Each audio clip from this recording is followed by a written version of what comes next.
The chill of the morning air hung heavy with the scent of damp earth and decay, a pungent reminder of the work that lay ahead. In a dimly lit workshop nestled between two crumbling cottages, the coffin maker, Garrett, stood over a pile of rough timber, his hands roughened by years of labor.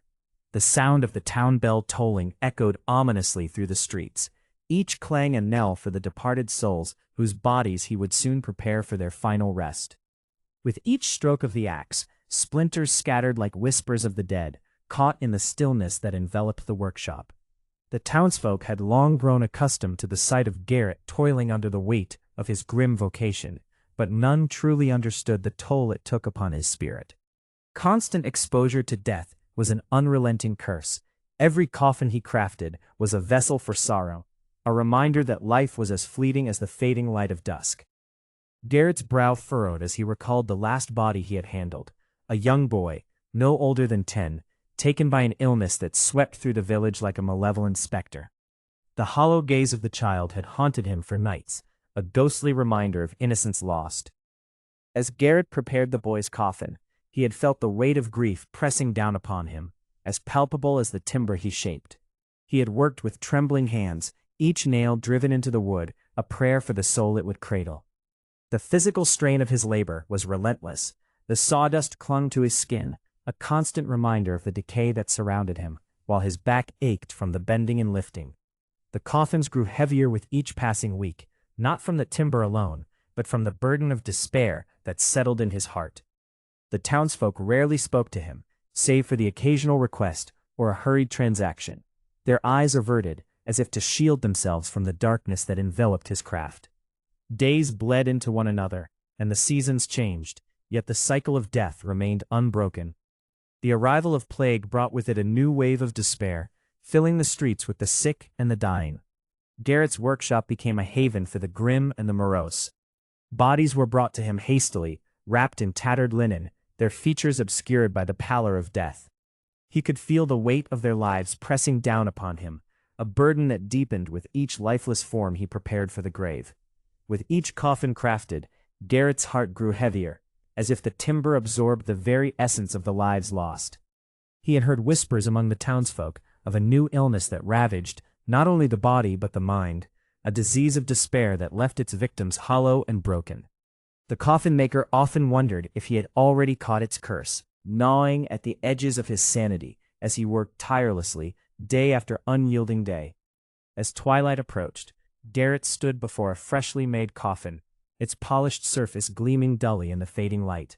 He took a moment to steady his breath, feeling the chill of the evening seep into his bones. The air was thick with the knowledge of death, and he could hear the faint echoes of those who had passed, their stories woven into the very grain of the wood he had shaped. In that moment, the workshop felt less like a place of creation and more a mausoleum of memories, each coffin a silent testament to the unyielding grip of mortality. The air hung heavy in the workshop of Adric the coffin maker, thick with the scent of damp wood and the faint, lingering odor of decay. Each dawn, as the sun's feeble rays filtered through the grimy windows, casting a pallid glow upon the rough-hewn beams, Adric steeled himself for the labor that awaited. The wooden mallet, worn smooth by years of use, lay heavy in his palm, an unyielding reminder of the grim task that was to come. With each strike, the sound echoed through the workshop, a dull thud that reverberated in his chest, mingling with the whisper of the wind that rattled the shutters. The rhythmic pounding harmonized with the distant tolling of the church bells, a mournful chime that signaled the passing of yet another soul from the village. Adric knew well the grim fate that awaited those who succumbed to the plague or the other cruel afflictions that roamed the land like specters. Each body that crossed his threshold was a testament to the fragility of life, a stark reminder of the mortality that lay in wait around every corner. His fingers, calloused and stained from years of toil, moved deftly over the rough planks of timber, shaping them into the final resting places for the departed. The work was physically demanding, the wood often reluctant to yield to his tools, splintering and cracking as he wrestled with it. Sweat beaded upon his brow, mingling with the dust of the workshop. But it was not merely the physical strain that weighed upon him. It was the ceaseless presence of death that gnawed at his mind. each completed coffin a reminder of the life that had slipped away. The villagers brought their loved ones to him, in hushed tones, their faces drawn tight with grief. Each pallid corpse that lay before him told a story of suffering, of lives cut short by illness or misfortune. Adric could not help but see the shadows of his own kin in the faces of the dead, his heart strained against the relentless tide of sorrow that filled the air. It was a burden he bore, an uninvited guest that settled in the corners of his thoughts, whispering of despair and hopelessness. As the sun dipped low, casting long shadows across the workshop, Adric found himself lost in a haze of morbid contemplation.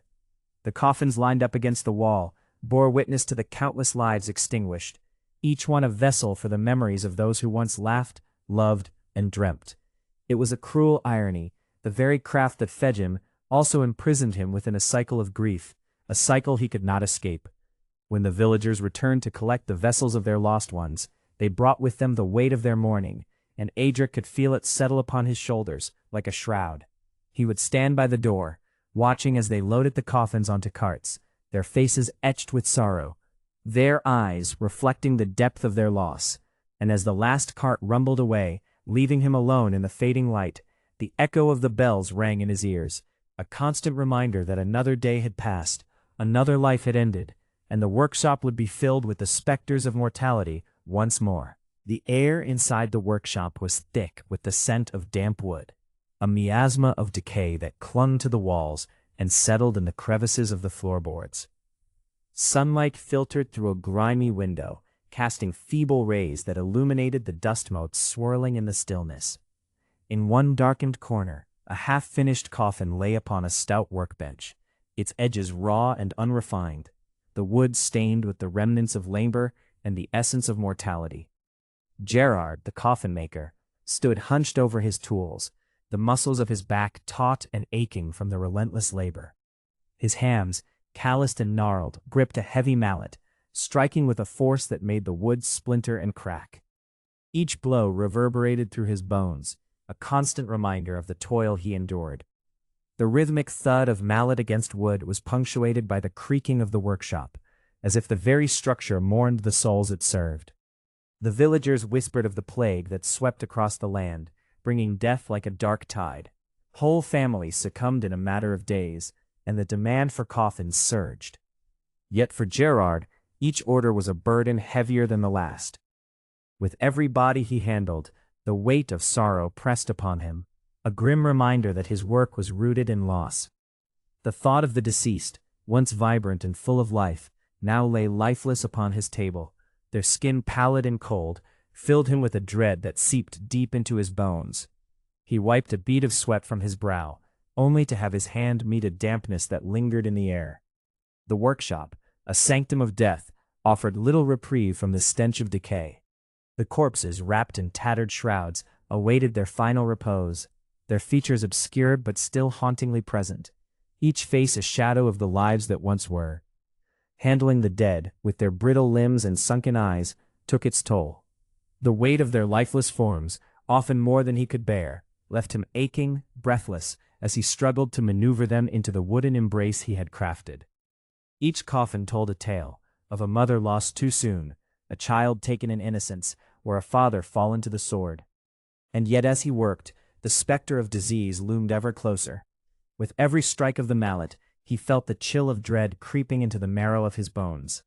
The plague was a relentless foe, one that had claimed many a life, and with each body he laid to rest, he risked inviting its touch. The specter of illness, a silent companion, hovered in the corners of his mind, gnawing at his resolve and eroding his spirit. As dusk fell, the light waned and the shadows deepened, wrapping the workshop in an embrace that felt both suffocating and familiar. Gerard leaned back, groaning as he rested his weary body against the workbench, a stark contrast to the chill that pervaded the air. Outside, the tolling bell announced another death, another order that would soon find its way to his hands.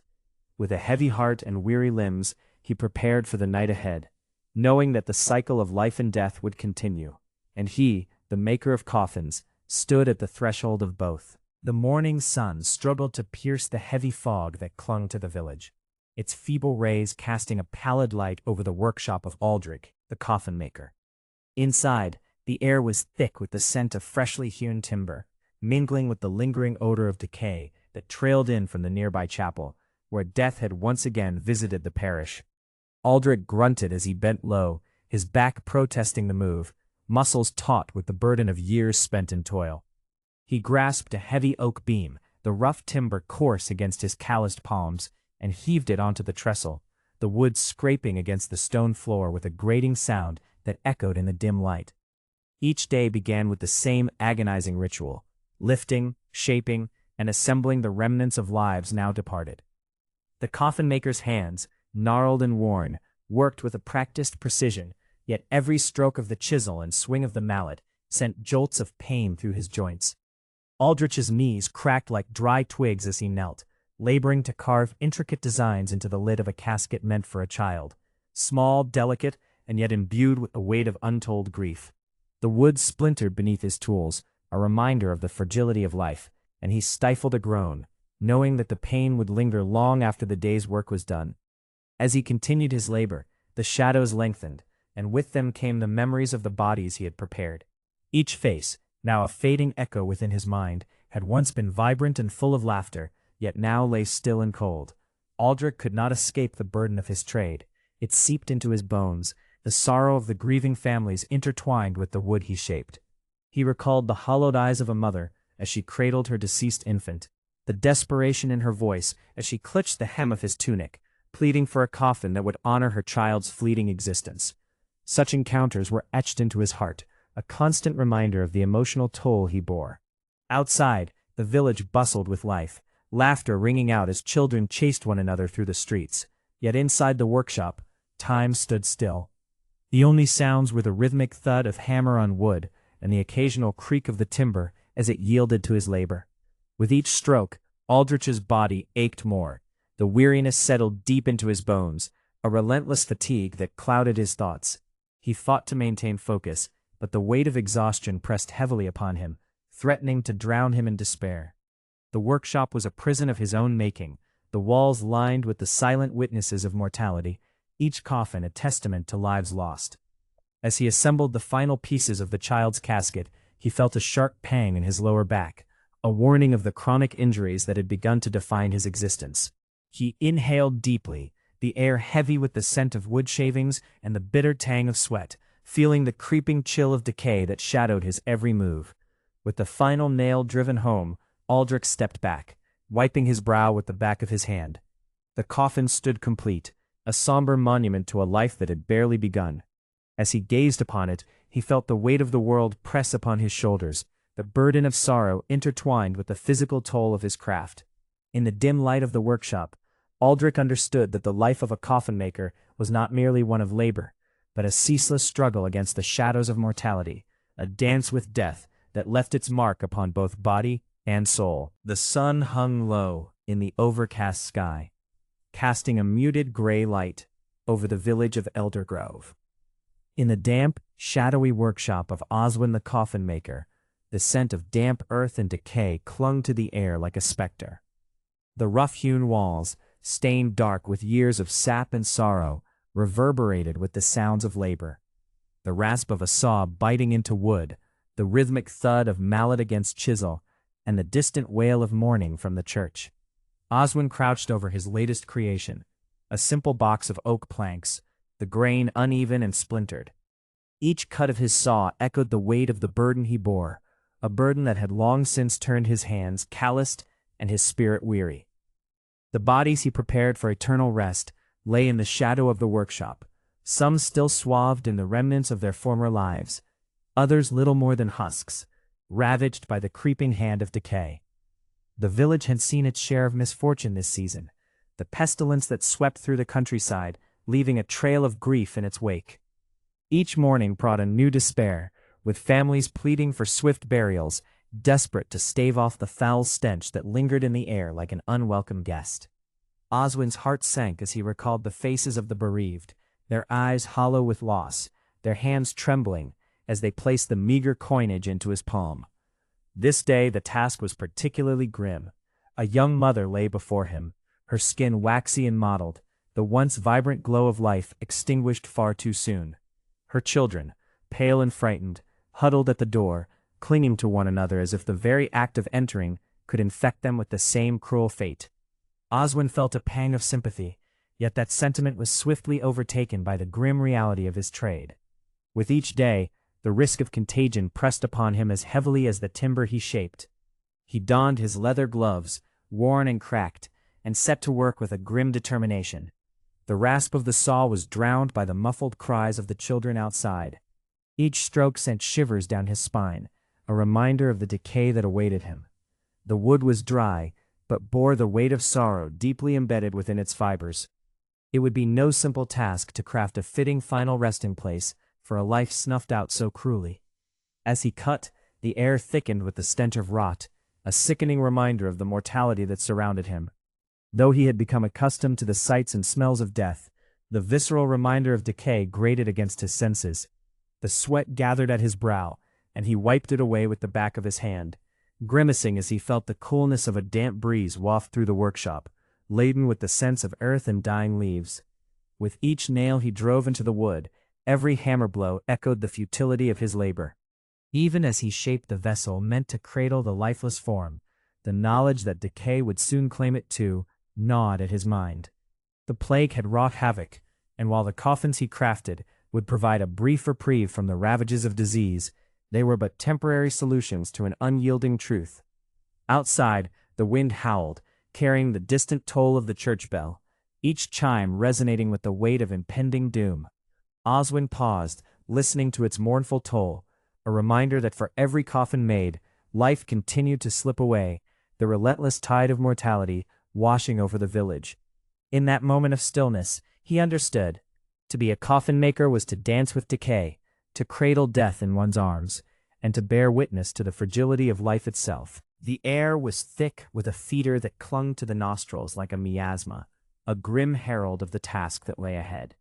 Beneath the low timbered roof of his workshop, the coffin maker, Master Alaric, stood grimly over his latest undertaking, a rough-hewn box carved from dark oak.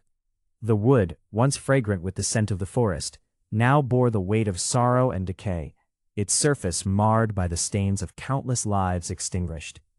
Master Alaric's hands, calloused from years of labor, trembled slightly as he reached for the cloth that lay beside him, a tattered remnant of a shroud. He had learned long ago that each corpse came with its own tale, and today's occupant, laid before him on a crude table, was no exception. The body was that of a young woman, her skin a grotesque tapestry of mottled blues and grays, the flesh sinking into itself like a forgotten fruit. Flies danced around her, a ghastly ballet, while the stench of decay seeped into the very walls of the workshop, clinging to the wood and the air alike. With a practiced hand, he began to measure the length and width of the body, each movement deliberate yet weighed down by a growing sense of dread. The sight of her lifeless form stirred a turmoil within him. He could feel the bile rising in his throat as the memories of the last corpse he had prepared clawed at his mind, a silent echo of decay that would not let him be. He pushed the thought aside, forcing himself to concentrate, but the more he worked, the more he was acutely aware of the dangers that lurked within his chosen craft. The decay of the dead was more than just a physical ailment, it was a constant reminder of mortality's cruel grasp. The creeping rot was a harbinger of pestilence and disease, a reminder that the very essence of life was now a breeding ground for bacteria.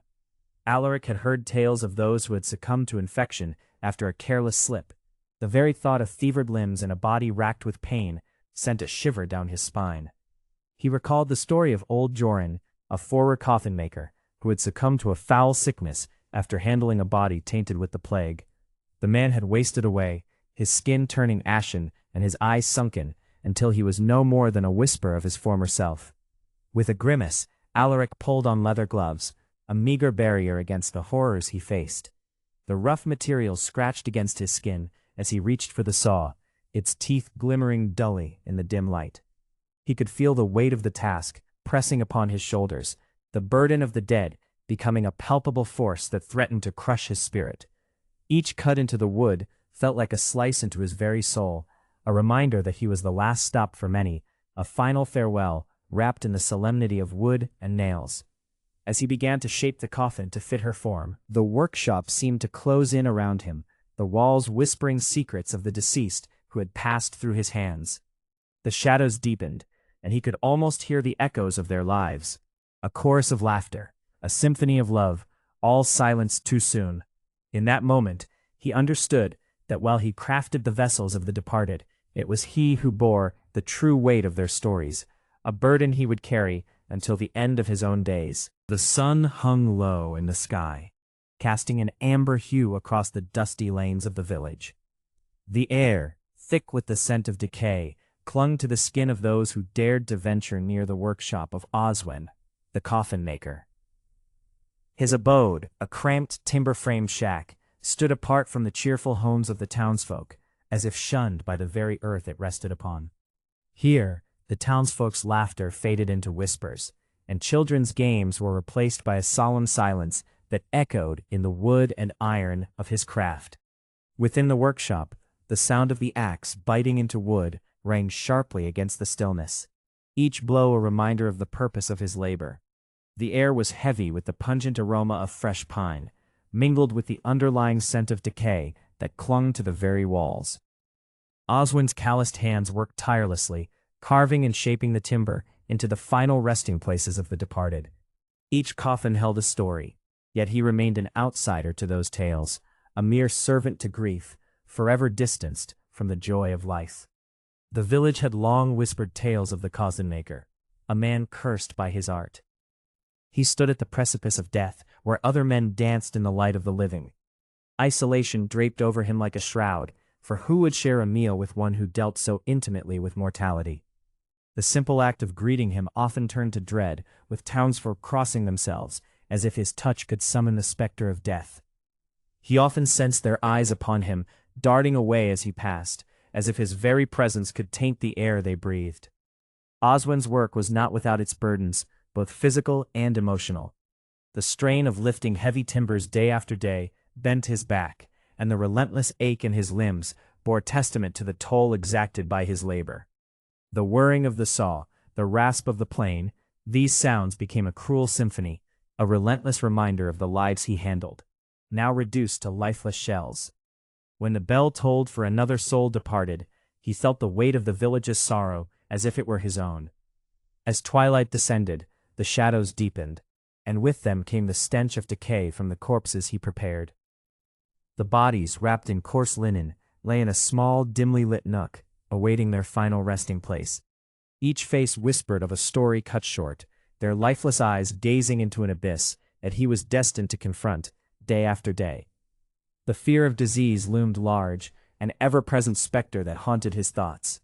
The pale pallor of the deceased seemed to seep into his very bones, and each cough he muttered was a reminder of how fragile the line between life and death truly was. Though Oswin crafted beauty from despair, the villagers remained oblivious to the artistry beneath the sorrow. They saw only the man who fashioned coffins, not the one who mourned silently for the lives he had touched.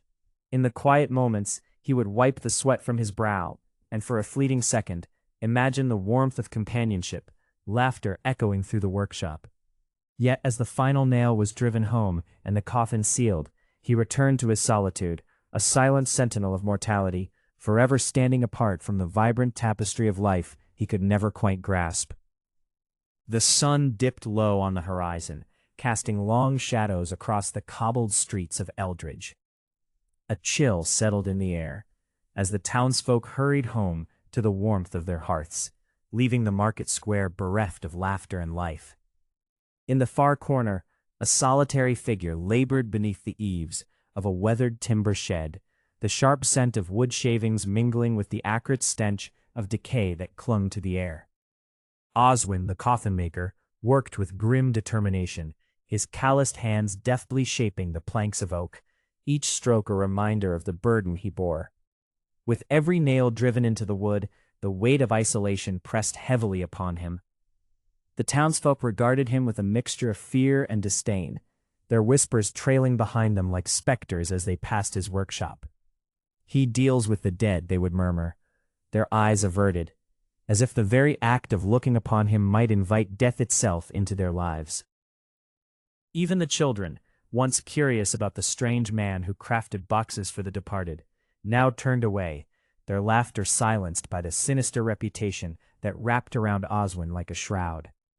He paused to wipe the sweat from his brow, the rough fabric of his tunic damp against his skin. The day had been long, and the work arduous, yet it was not the physical strain that gnawed at his spirit. It was the profound loneliness that seeped into his bones, deeper than the chill of the approaching winter. As the last light of day faded into twilight, a heavy silence enveloped him, broken only by the distant tolling of the church bell, a cruel reminder of the lives lost and the families left to mourn. Oswin glanced toward the village, where laughter echoed from the tavern, the warm glow of firelight spilling into the street. He could almost taste the mead upon his lips, feel the camaraderie of fellow villagers as they shared tales of triumph and folly. Yet here he remained, a pariah bound to his craft, forever marked by the stigma of death. The sight of his fellow townsmen, their genial faces alight with joy, only deepened the chasm of despair that yawned before him. In that moment, a shudder swept through him, not from the cold, but from the weight of unspoken words and untold stories left to wither in the silence. Each coffin he crafted was a vessel of sorrow, a testament to lives extinguished, and in that knowledge he found no solace. Instead, it became a cycle of despair, a relentless rhythm of creation and isolation that echoed in the hollow corners of his heart. As the last rays of sunlight surrendered to night, Oswin returned to his task, the sound of hammer striking wood, a mournful lullaby. He could hear the soft rustle of the leaves outside, whispering secrets of the lives that continued to flourish beyond his workshop. Yet he remained ensnared in the shadows, forever the coffin maker, forever alone. The darkness seeped into the very marrow of his being, an unyielding companion in a world that had turned its back on him, leaving him to wrestle with the specter of his own existence. The sun hung low in the sky, casting a pallid glow over the village of Eldergrove. A chill wind whispered through the narrow streets, carrying with it the bitter scent of decay. In the shadow of the church steeple, nestled between the baker's shop and the tanner's yard, stood the humble workshop of Alaric, the coffin maker. His hands, calloused and stained with the remnants of countless wood shavings, trembled slightly as he prepared to carve yet another final resting place. The tolling bell of St. Martin's Church echoed through the air, a grim reminder of death's ceaseless march. With each clang, Alaric felt the weight of dread settle upon his shoulders, for the village had been plagued with sickness, a foul pestilence that swept through the populace like a dark tide. The cries of the bereaved mingled with the ominous whispers of the townsfolk, who cast wary glances in the coffin-maker's direction, as if he himself were a harbinger of doom. Hefting a plank of oak, Alaric winced at the stench that rose from the nearby cemetery, where the earth had been freshly turned. The grave diggers were busy, their backs bent with labor as they buried yet another soul claimed by the virulent scourge. With every death, the demand for his craft surged, yet with it came a gnawing fear that clawed at the edges of his mind.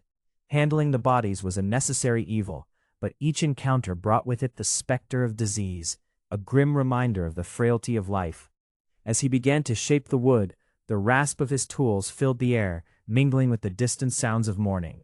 The coffin-maker recalled the hollow eyes of the last deceased he had prepared for burial, a young woman whose face had been twisted in the throes of suffering. The memory was a bitter one, for with her passing came the unsettling knowledge that he was now touched by death, a conduit for its insidious reach. The villagers' fearful whispers haunted him. "Keep your distance, lest the pestilence take you too." Every fiber of his being yearned to flee from the workshop, to escape the oppressive atmosphere thick with dread. Yet he was bound by duty and desperation. Each plank he shaped was a lifeline to his family, who depended on the meager coins that came from his labors. The physical strain of the work was relentless. His back ached, his muscles protested, and sweat trickled down his brow as he toiled, drenched in the stench of decay. Even the mere act of breathing felt tainted, as if the very air carried the seeds of illness. As night fell, a knock echoed through the workshop, sharp and insistent. Alaric paused, heart racing, for he knew too well what such a summons entailed. The door creaked open, to reveal a gaunt figure, a widow draped in black, her eyes hollow and haunted. In her arms, she cradled a small bundle, wrapped in a tattered cloth. Please, she implored, her voice a mere whisper. My husband, he needs a final resting place. A shiver ran down Alaric's spine. He stepped forward, though each step felt like a pact with the darkness that loomed ever closer. As he took the bundle from her hands, the overwhelming stench of death enveloped him, and he struggled against the rising tide of nausea. Fear clawed at his throat, but he steeled himself, for the craft demanded fortitude, even as the world around him crumbled under the weight of disease and despair. The sun hung low in the sky, casting long shadows over the village of Eldermere as the heavy scent of damp earth mingled with the rancid odor of decay. At the edge of this small hamlet, nestled between a grove of gnarled oaks and the crumbling stone walls of an abandoned chapel, stood the workshop of Cedric the coffin maker.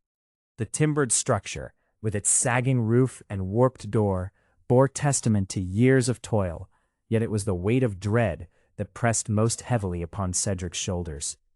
Inside, the dim light filtered through grimy windows, illuminating the scattered tools of his grim trade. The air was thick with the pungent aroma of sawdust and something far more sinister, an underlying hint of rot that clung to the walls like a shroud. Each day, Cedric found himself beset by a gnawing anxiety, the specter of disease looming over him like a vulture poised to descend upon carrion. The plague had swept through the countryside like a ravenous wolf, leaving desperation in its wake, and the coffin maker was forced to confront the remnants of mortality with trembling hands. A knock at the door jolted him from his thoughts. "Aye, your services are needed, Cedric," cried an out-of-breath villager, clutching a tattered cloak around his shoulders, his eyes wide with fear. The man's words hung in the air, heavy with foreboding, and Cedric's heart sank. "Who has passed?" he dared to ask, the tremor in his voice betraying his unease. "Old Maud," the man replied, his voice quavering. "The fever took her in but a fortnight. We fear the plague has come to claim our souls." A chill ran through Cedric's spine, for he had heard the lamentations of the villagers too many times.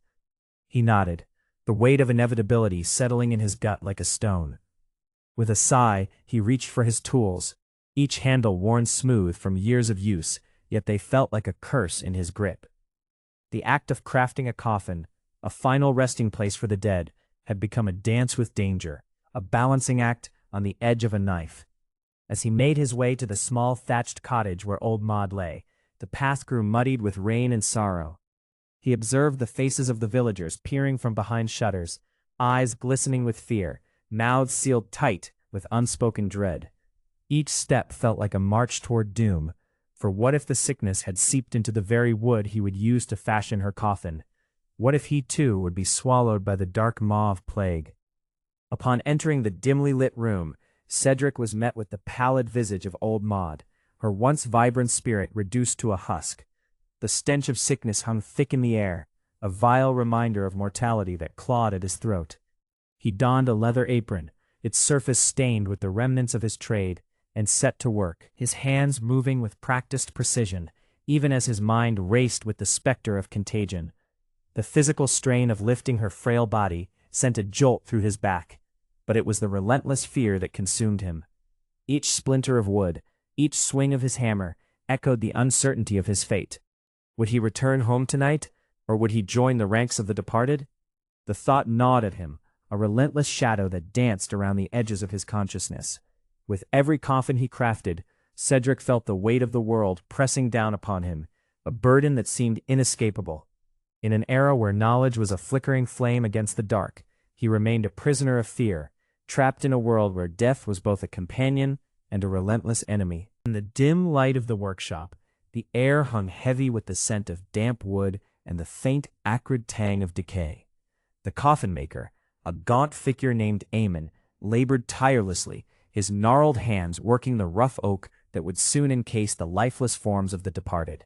Each stroke of his chisel echoed the sorrow of the village, a cadence of grief that throbbed in the heart of every soul who dared to enter the realm of the dead. The sun barely pierced the low-hanging clouds, casting a pallor over the bustling hamlet of Eldenbrook, where whispers of illness and misfortune clung like fog. The Black Plague, a specter of death that roamed the countryside, loomed over the populace, leaving behind only the hollow-eyed and the bereaved. Eamon had found his trade to be both a curse and a necessity, a grim vocation that demanded he confront the sorrow of others while he crafted the very vessels of their grief. As he shaped the timber, the rhythmic rasp of the saw became a lament, a dirge for those who had succumbed to the relentless grip of mortality. Each cut, each groove, was a reminder of lives extinguished too soon. Eamon's heart ached for the families that would stand by the graveside, their faces streaked with tears, their cries mingling with the wind. He had seen too many mothers clutching the small cold hands of their children, their wails piercing the stillness of the village like arrows of despair. The physical toll of his craft was not to be overlooked. Eamon's back ached from hours hunched over the workbench, his arms weary from the ceaseless labor of shaping wood into final resting places. The strain of lifting the heavy planks day after day carved lines of fatigue into his brow, and the calloused palms of his hands bore witness to the labor-induced suffering. Yet it was not merely the toil of the body that haunted him. It was the shadows lurking behind each finished coffin that weighed heavier than any log he could lift. With a practiced hand, Eamon began to assemble a new casket, the sound of nails being driven into place ringing out like a knell. The villagers had taken to calling upon him more frequently, their summons often accompanied by the scent of decay that wafted through the air, a reminder of the bodies left unattended in homes now too steeped in sorrow to bear. Eamon's heart grew weary, for with each new request came a fresh wave of grief that crashed upon his spirit like the relentless waves upon the cliffs. He could hear the mournful cries of the bereaved echoing in his mind as he worked, the ghosts of the departed swirling around him like a morbid choir. It was in these moments of solitude that Eamon felt the isolation of his task, the burden of grief that wrapped around him like a shroud. With each coffin he crafted, he was not merely shaping wood, but carving the very essence of loss into the fabric of his existence. As the sun sank low on the horizon, casting long shadows in the workshop, Eamon paused to survey his work. The coffins stood solemnly in a row, silent sentinels of sorrow, each one a testament to the lives that had flickered out in the darkness. In that moment, Eamon understood the cruel irony of his calling. He was both the creator of solace and the harbinger of grief, trapped in a cycle of death that left little room for his own heart to heal. In the dim light of dawn, the small workshop of Adric the coffin maker stood at the edge of the village, its air thick with the scent of freshly cut timber and the faint, lingering odor of decay. The rhythmic sound of hammer striking wood echoed through the dim space, punctuated by the occasional creak of the door as grieving families entered, faces etched with sorrow. Each coffin crafted within these walls was a testament to a life extinguished, a final vessel cradling dreams now turned to dust. Today, Adric labored over a particularly ornate casket, its sides intricately carved with symbols of peace and the eternal cycle of life. He could hear the muffled sobs from the family gathered outside, their wails piercing the stillness like arrows. The widow, a pale figure clad in black, clutched a tattered piece of cloth to her breast, her eyes hollow with despair. Her children clung to her skirts, their small faces streaked with tears, innocence crushed beneath the weight of loss. Adric felt the familiar heaviness settle across his own heart, a burden he had come to know too well. As the hammer fell again, splintered wood flew through the air, a cruel reminder of the harsh reality of his craft.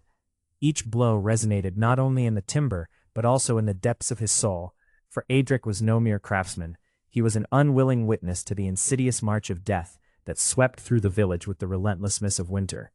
The plague had not spared even the youngest among them, and as the number of coffins increased, so too did the grief he was forced to shoulder. The workshop, once a place of creation, had transformed into a chamber of mourning, where sorrow draped itself over every beam and nail. His hands, calloused and stained with the remnants of his labor, trembled slightly as he recalled the faces of those he had buried, the stout farmer with laughter in his eyes, the gentle healer whose hands had once soothed the sick, and now the young child whose giggles had echoed through the lanes. Each life lost was another weight upon his shoulders, another reminder of the fragility of existence. Yet the physical strain of his work was but one facet of his torment. Adric had learned to navigate the delicate dance of providing comfort, even as his own heart ached. He would wipe the sweat from his brow, suppressing the swell of emotion as he offered gentle words to the grieving families. He is at peace now, he might say, where she will always be remembered. But within he wrestled with a profound helplessness, for he alone could not mend the fractures that death had wrought. On days like this, when the body count rose and the specter of disease loomed large, the very act of crafting coffins felt like a mockery of hope. The workshop walls echoed with the lamentations of the bereaved.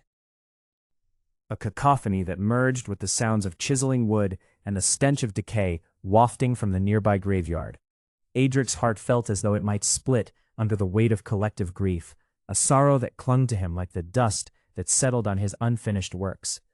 As he placed the final adornment upon the coffin, the widow's mournful gaze met his, and he offered a nod, a silent acknowledgement of their shared burden.